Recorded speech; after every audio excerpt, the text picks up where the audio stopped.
대부해운 회사 탈취를 위한 집단 폭행과 불이한 재판관.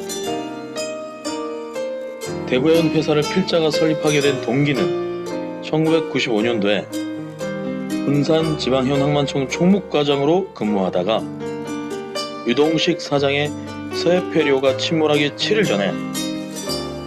인천지방해운항만청으로 전근되어 부둣과 부두계장으로 근무하고 있었는데, 정혜련 부둣과장과 이학구 인천지방해운항만청장이 당시 공사계장이었던 오봉진이 부두에 공사하기 위해 설치한 공컨테이너를 필자가 임의로 설치했다고 오해를 하여 필자를 해무과 해무계장으로 정근시켜버렸던 것이다.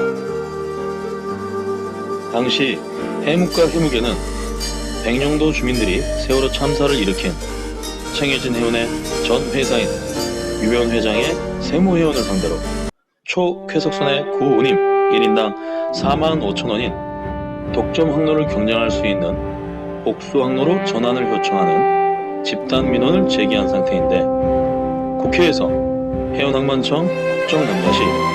진도 운수가 1인당 35,000원으로 낮추어 복수 항로로 운항하라고 결정함에 따라 인천시 옹진군 덕정면, 저울면, 영릉면 7개 도서의 도서민들도 독점 항로를 복수 항로로 전환시켜달라고 집단 민원을 제출하여 KBS 방송국 민원 25시에서 당시 2차례나 집단 민원의 실태를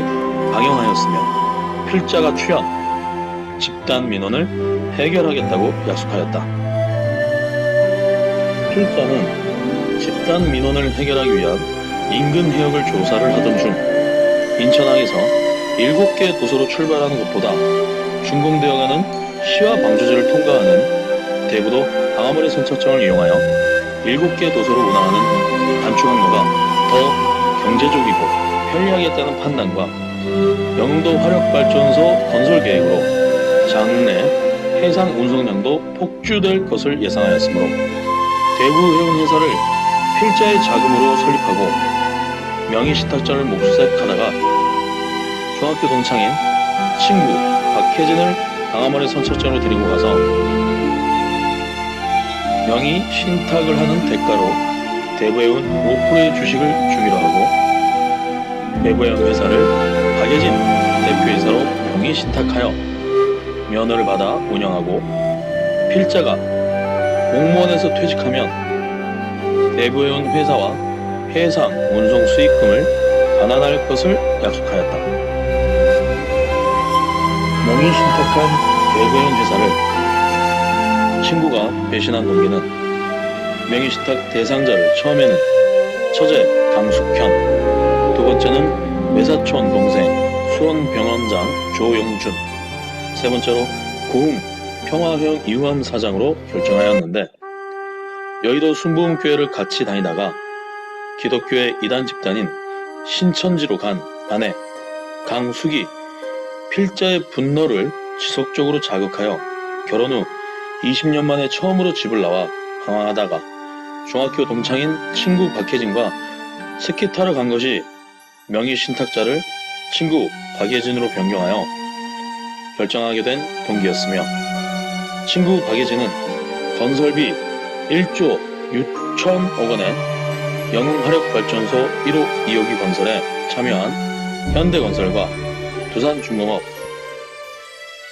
동아건설의 공사 자재를 해상으로 독점 수송함으로 막대한 해상 운송 수익금이 발생하자 대기업의 비자금 조성과 대부해운의 해상 운송 수익금을 은닉하기 위하여 현대건설과 두산중공업과 협의하여 막대한 해상 운송 수익금을 은닉하고, CCTV 동영상과 같이 대부도 방아머리 선착장에서 대부해운의 설립자인 필자를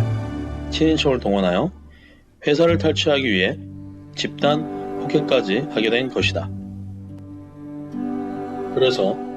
집단 폭행한 그들을 필자가 폭행당할 때 입은 상처를 포함한 상해 진단서를 첨부하여 집단 폭행죄로 고소하였으나, 피고인인 친구 박예진은 안산지방검찰청에 검사를 매수하여 집단 폭행한 사실이 없다고 CCTV 동영상을 세 토막으로 분리 조작하고 조작된 CCTV 동영상을 증거로 제출하면서 무고죄로 역고사하였고, 배신한 친구가 제출한 무고죄의 증거인 CCTV 동영상 자료와 같이 조작된 집단 폭행한 장면을 수원고등법원에서 증거인 CCTV 동영상을 확인하였는데, 참관한 검사가 동영상을 보고 폭행한 것이 사실이구만 하고 시인하였음에도 불구하고 친구에게 매수된 수원고등법원의 불의한 재판관은 집단 폭행한 장면이 있는 동영상을 보고도 집단 폭행한 사실이 없다며 무고죄가 성립된다고 판결하여 집단 폭행죄로 고소한 필자가 무고죄로 교도소에 구속되었던 것이다. 그뿐만 아니라 모든 권력기관을 매수하여 대구해운의 설립자인 필자가 명의신탁한 해운회사를 되찾고자 하는 것을 방해하였으며, 검사부장 출신 변호사 황인정도 승소 10억 원을 주기로 하고 사원권 확인 소송을 의뢰하였으나 패소하기 위하여 95%의 주식을 되찾기 위한 소송을 100%의 주식을 되찾을 수 있다고 현혹시켜 고의로 패소하게 하였던 것이다. 성령님이 필자를 지명 본 사건들을 간증하게 함을 확신한 동기는 1953년 8월 24일 필자가 8세 때 5세인 둘째 동생 오진열을 목포시장에서 토목상을 경영하는 최판열이 자식이 없다는 이유로 동생을 유괴하였다고 했는데, 당시 6.25 전쟁 부하가 10만 명이 넘었으므로 얼마든지 축복받으며 부하를 입양하여 키울 수 있었을 텐데 왜 광주까지 와서 가정집에 있는 아이를 유괴하였고 아무런 요구도 하지 않았으므로 필자에게는 동생을 데리고 나가서 잃어버리고 혼자만 돌아왔다는 누명이 씌워졌으며 평생을 죄책감 속에서 살게 되었고, 또 2007년도에 필자의 아내 강숙의 역할은 청해진 해운의 유명한 회장 안명수 사장 최영동 제주진원장에게 약 10억 원의 필자의 전 재산을 탈취당하게 조선했으며, 또 필자가 도소변의 집단 민원을 해결하기 위해 설립한 대구해운 회사는 한국해양대학교를 졸업하고 한국성급협회에 근무했던 넷째 동생 오내열이 명의신탁한 친구 박예진에게 탈취당하도록 유도하였고, 왜 지금까지 배신자 박예진을 협조하고 있는지 성령 하나님의 뜻을 이해할 수 없었던 것이다. 그러나 화성교도소에서 처음 찬송을 통하여 성령님을 만났고 출감하여 7년 동안 여의도 순복음교회 새벽기도, 일요예배 3부 이영훈 목사, 4부 조영희 목사와 수요예배, 금요일 철회 예배를 빠짐없이 참여하면서 여의도 순복음교회 대성전의 십자가에서 예수님과 베드로의 얼굴 형상을 발견하게 되었고, 삼성그룹의 상무이사로 근무했던 해양수산부 옛 동료 친구 원영범이 전해주었던 본디오 빌라도의 보고서를 보고 본디오 빌라도 총독에게 하신 예수님의 말씀으로 성부시대, 성자시대, 성령시대와 하나님에 대한 간증책을 집필하도록 인도된 것이라고 확신하게 되었던 것이다.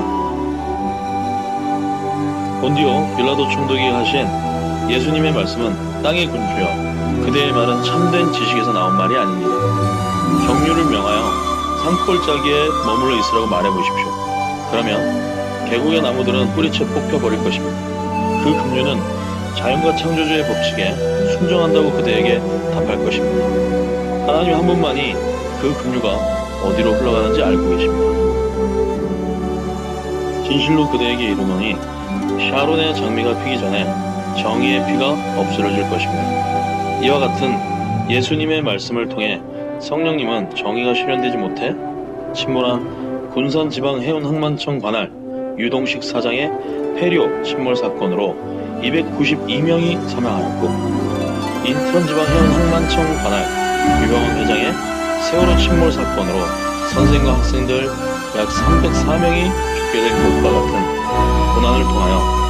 하나님의 일을 하도록 필자를 인도하셨다는 것을 깨닫고 분명히 대부 회원의 설립과 필자 전체 삶의 과정을 통해 예수님의 재림 시기가 가까워졌음을 확신하게 되었으며 성령 하나님은 성부 하나님과 성자 하나님의 뜻을